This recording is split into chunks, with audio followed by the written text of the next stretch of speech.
सबों को जय मसीह की। भाई भक्त सिंह की सेवकाई द्वारा लिखित ईश्वरीय भेदों का प्रकाश, मार्च 3। आज का वचन, और तुम जो पुत्र हो, इसलिए परमेश्वर ने अपने पुत्र की आत्मा को, जो हे अब्बा हे पिता कहकर पुकारता है, हमारे हृदयों में भेजा है। इसलिए तू अब दास नहीं परंतु पुत्र है, और जब पुत्र हुआ तो परमेश्वर के द्वारा वारिस भी हुआ। गलातियों अध्याय 4 पद 6 और 7। हम किसी भी समय परमेश्वर को पुकार सकते हैं। कभी वह हमें चिताए तो भी उसके पास जाने से हम घबराते नहीं, क्योंकि उसके सिंहासन तक जाने में हमें हियाव होता है। वह हमारी ताड़ना भी करे तो भी हम जानते हैं कि उसका प्रेम बदलता नहीं। परमेश्वर हमें चिताए तो भी उसका प्रेम जारी है, इसलिए वह कहता है, तुमको पुत्र का आत्मा दिया गया है। तभी आप हर एक जरूरत के लिए परमेश्वर को पुकार सकते हैं। यिर्मयाह अध्याय 33 पद 3, भजन संहिता अध्याय 81 पद 10।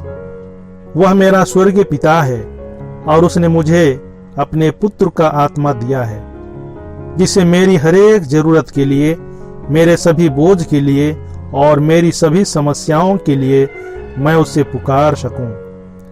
यूहन्ना अध्याय 16 पद 24 कहता है, अब तक तुमने मेरे नाम से कुछ नहीं मांगा, मांगो तो पाओगे, ताकि तुम्हारा आनंद पूरा हो जाए।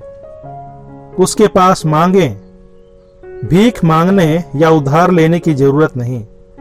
रोमियो अध्याय 13 पद 8 में आज्ञा दी गई है, आपस में प्रेम को छोड़ और किसी बात में किसी के कर्जदार ना हो, क्योंकि जो दूसरे से प्रेम रखता है उसी ने व्यवस्था पूरी की है। अधिकांश विश्वासी घर की चीज वस्तु खरीदने हेतु पैसे उधार लेते हैं। वे किस्तों में घर खरीदते हैं अथवा रेडियो, विवाह सूट, पियानो, सभी चीजें किस्तों में खरीदते हैं। सभी चीजें पैसे उधार में लेकर खरीदते हैं। ये सब पवित्र शास्त्र के विरुद्ध है। अपना उधार चुका दें। जब भी किसी चीज की जरूरत पड़े तब प्रभु को पुकारें, वह आपको देगा। वह जो दे उससे संतुष्ट रहें, लोभी या लालची ना बने, क्योंकि वह आपसे प्रेम रखता है, और जो कुछ भी आपके लिए अच्छा है वह उसे आपको देगा, क्योंकि यहोवा परमेश्वर सूर्य और ढाल है। यहोवा अनुग्रह करेगा और महिमा देगा, और जो लोग खरी चाल चलते हैं उनसे वह कोई अच्छा पदार्थ रखना छोड़ेगा। भजन संहिता अध्याय 84 पद 11 और भजन संहिता अध्याय 34 पद 10। जवान सिंहों को तो घटी होती है और वे भूखे भी रह जाते हैं, परंतु यहोवा के खोजियों को किसी भली वस्तु की घटी ना होगी।